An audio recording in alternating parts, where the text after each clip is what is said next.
All right, my friends, it is face to face here again, and I am so glad to greet you in the mighty and majestic name of Jesus Christ.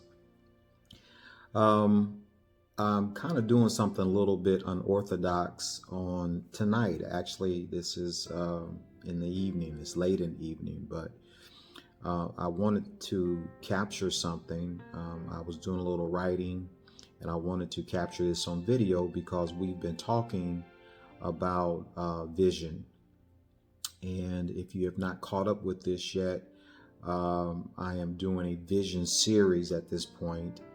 And I think that because I'm always like a week ahead or something like that. And so you may have heard a message last week on it. If not, you'll hear it this week. I think you heard it last week. But I'm going to add to that the vision part of it because um, I think the thing that we need more than anything else right now is vision. We talked, I think it was a little bit about my coming out of Hosea 4, how the Hosea talks about my people are destroyed, and some folks say perish because perish is in that word destruction. My people are destroyed for a lack of knowledge. And without a vision, according to um, Proverbs 29, I believe it is 18 or 19, without vision, the people perish. Don't quote me on that. I'll put a caption in to make sure that I have that quoted right. But um, the gist of it is without these things, so you have vision and you have knowledge, and they walk hand in hand. And I have been talking about us being in the image and the likeness of God. The image is how God, how He appears to us, and the likeness is how God acts. And I talked about in Genesis 1 and 3 when God said, "Let there be light," and it was light. But in addition to that, the light that appeared was not just a visual light, something that we could see that lights up the space that is around us, but it was also the light of knowledge, the light of vision, the light of understanding. And it is that whisper of "let there be light" that we all have to, in some way, form, or fashion, to embrace if we are going to be successful in life. I think I mentioned it, and I may be letting the rabbit out the hat before I even release it, but I talked about the Wright brothers in Walt Disney, how they connected with the whisper of "let there be light." In other words, there was provision that God had established already on the earth. But He was waiting on somebody to discover that vision, which would make it easier for us to get around, or make people happier to enjoy life. One was Walt Disney, and there was a vision that he captured, and that vision, I said, that came out of that let there be light, which was not a light that we could see, but it was the light from the vision. So Walt Disney was a visionary. The Wright brothers was brothers that discovered the airplane. So it is that's what we're told. I'm not sure. I wasn't there. But anyway, so they, out of that vision, we are able to navigate from point A to point B a lot faster than what it would be if we didn't have that vision. So these visions are things that God has already given us, and He gave it to us way back in the beginning. It's just that we have to catch up and to connect with it. We all have some form of vision that either we have to come into a saving knowledge of what that is, and maybe some of us will never discover what that vision is that God had. He preordained it for our lives, but we have to figure it out. We have to find it. We have to walk in the newness and the light of it, and that becomes vision. in some of my past messages, I talked about the beggar, blind Bartimaeus, and I contrast that, and that's the message. I think that I don't know if I'm behind or if I'm ahead on that, but I said that because what Jesus did to him or for him, he addressed two things in his life. One was his natural eyesight, for him to be able to see what was in front of him from a natural standpoint. And the other thing that he addressed, and what he really wanted us to take out of that, was the sight of vision.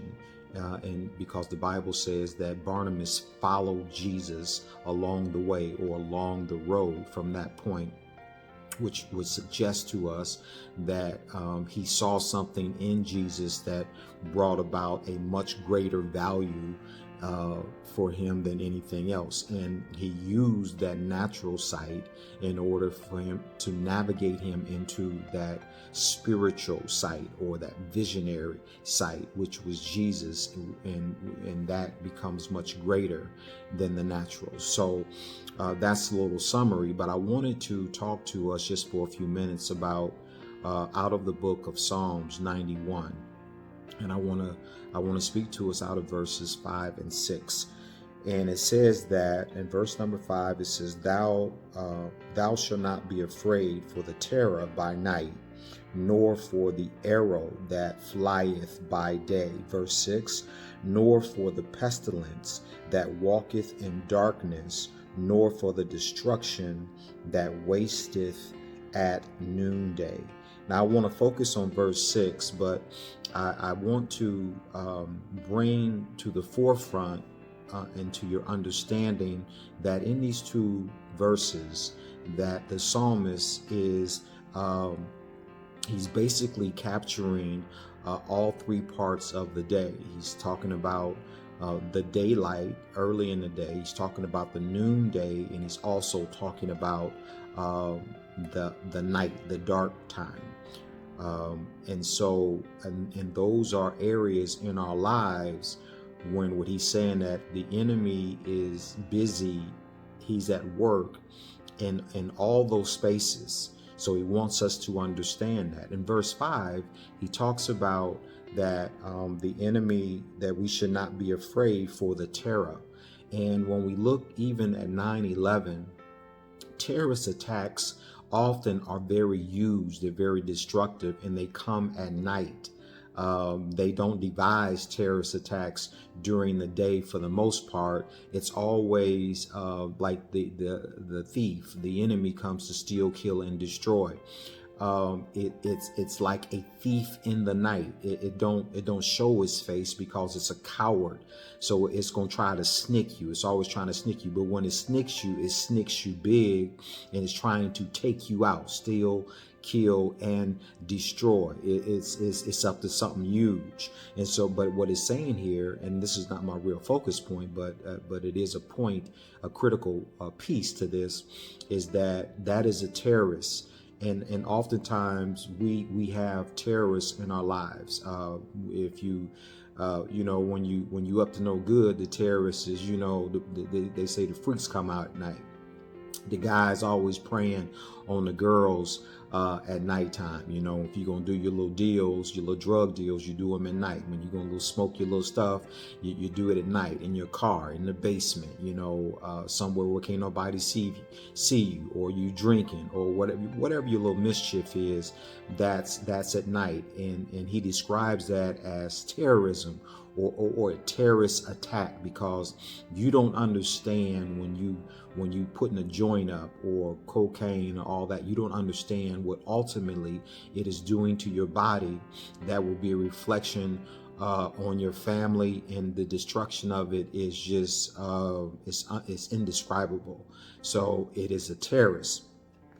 He also goes on to say that nor the arrows that flieth by night. So then he comes from the night, and he says, oh, don't worry, because this don't stop.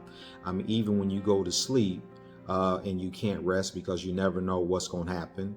or you always have to be on guard. But when you get up and you think everything is fine because it's daylight, then there's arrows that's just coming at you from every direction, and you always ducking and dodging, because when usually what that's trying to highlight and emphasize is that, when you get up in the morning, you can't even get up and brush your teeth real good without looking at your phone and discovering that there's something wrong, either with your family or on your job or in your bank account, or this happened or that happened. But it's going on all throughout the day. If it ain't this thing, it's the other thing. And so those are described as arrows, and it's those little things, those little arrows that's always darting in and darting out, and you always, ducking and dodging, because you never know what you're gonna have to do throughout the day, and it's never a peace.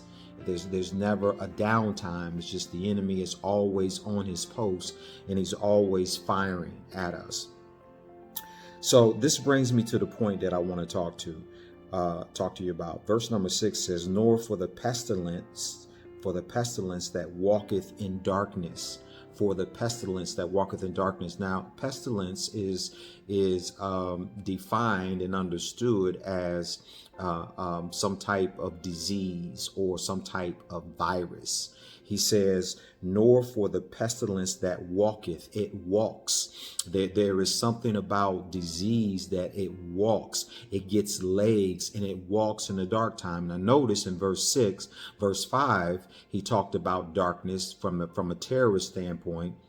In verse 6, he brings up the nighttime again, darkness again, and this is from a pestilence standpoint. He says that the pestilence, it walks in darkness. What is it walking in? It's walking in darkness. Now, in my vision series, I want to highlight this because I feel that this is a critical juncture, as it were, for where we are going and what we need to understand. And this is the reason why so many of us are destroyed, and we're plummeting in this thing called Christianity, and we're not being successful in life and with our families and everything else, because we don't understand what's walking in darkness. It's pestilence. So we are sick, we are feeble in our bodies, we are lame in our bodies. This whole thing with the coronavirus, COVID-19, is a pestilence. It is a virus. It is a disease that is walking, and we don't have a knowledge of it. Therefore, we cannot combat it because we don't know what it is. And anytime you don't know what something is and it continues to walk around you, walking around you in darkness means that it's walking around you and you can't see it. You are unaware. You're putting your hands out there and it's looking at you, but you can't see it because it is invisible. It says pestilence that walks in darkness. What do I mean by darkness? The darkness is not the dark when you go outside and you look up in the sky at 11 o'clock at night and you see the moon and the stars. That's not what I'm talking about. It's not visual. The darkness, what he is talking about, is a darkness that is inside of you. It is the vision, the lack of vision that is inside of you. It is the lack of knowledge that is inside of you, the lack of understanding that is inside of you. In Proverbs, it says, "In all thy ways get understanding." Get the understanding. If you don't get anything else, get understanding. It is a principal thing. And then again, my people, they perish for a lack of vision. The vision, I can't see in the dark. I'm always trying to feel my way. I don't have any direction. I'm stumbling. I'm doing this and I'm doing that. That sounds like what's going on with coronavirus. That sounds like what is going on with many cancers and stuff that we are dealing with, many illnesses that we are dealing with. What is another way that we could understand this? What if a darkness, a pestilence that is walking in darkness? Now, that doesn't necessarily mean that pestilence or that issue that you are plagued with it could be indirectly related to a virus or a disease. It doesn't have to be directly, it could be indirectly. So what do I mean by that? What I mean by that is, let's just say that your body starts to talk to you and it's telling you that your head is hurting, and then you go to the doctor and then there's tests that are telling you that your blood pressure is not where it's supposed to be, and then every time you put the cuff on your arm, there's an instrument inside of that that says that these two numbers that we are reading, they need to be lower. We have a systolic number that is if I'm not getting it incorrectly, the systolic reads the pressure from your heart, or the heart when it's resting. I think that's what the systolic is. And then you have diastolic. It reads the pressure out of the arteries. And that means that as the heart pumps, then how are the arteries able to handle that? It all comes back into blood pressure. So you're getting this, but you don't understand systolic. You don't understand diastolic.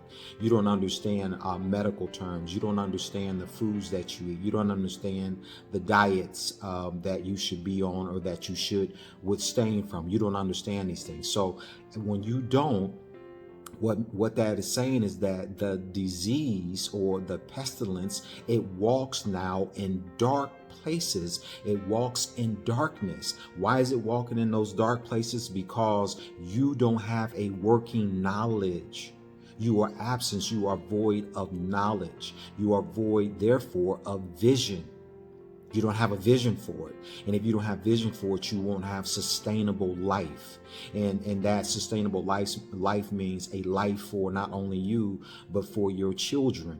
Not only for your children, but for your community, maybe for your country, maybe for generations to come. And you're getting shortchanged because you don't have a knowledge. You are not able to recognize what it is that you need to know about.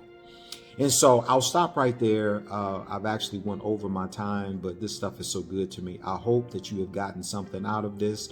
Remember, my brothers and my sisters and my friends, that the worst is over, the best is yet to come. Your quality of life is getting better and better and better.